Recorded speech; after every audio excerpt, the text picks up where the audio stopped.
நமோ நாராயணா. சிவவாக்கிய சித்தர் இதன் பெருமை பற்றி கூறுகையில் 5, 3, 8 இம்மந்திரம் அனாதியானது. அதை நெஞ்சில் நினைத்து கொண்டு 100 ஊரு ஜெபித்து வந்தால் பஞ்சமா பாதங்கள் 100 கோடி செய்தாலும் பஞ்சி போல் பறந்துவிடும் என்று நான்மறைகள் கூறும் என்கின்றார். இந்த 3 வகையான மந்திரங்களை அலசி பார்த்து இறுதி தீர்ப்பு போல ஒன்றையும் அவரே கூறுகிறார்.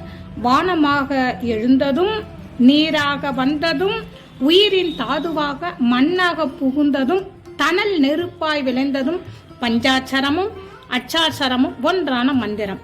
ராம ராம என்ற மந்திரம்தான் என்கிறார். விரிவான மந்திரங்களே நமசிவாயத்தையும் ஓம் நமோ நாராயணா என்ற மந்திரத்தையும் சுருக்கமாக மந்திரமாக ராம மந்திரத்தையும் வலியுறுத்தினாலும் சிவவாக்கியார் பஞ்சாட்சர மந்திரத்தின் பெருமையை பல்வேறு வகைகளில் சிறப்பிக்கின்றார். ஓம் என பிரமண மந்திரத்தின் விரிவு A+U+Ma என்பதாகும். ஆ என்ற எழுத்து கொண்ட 7 அகண்டங்களும் ஆனவனே, ஊ என்ற எழுத்தினால் உருத்தறிந்து நின்றவனே, மா என்ற எழுத்தை கொண்டு உலக மக்கள் மயங்குகின்றனர். அவ்வும் உவ்வும் மவ்வுமாய் அமர்ந்த சிவாயமை என்று கூறுகிறார். திருச்சிற்றம்பலம்.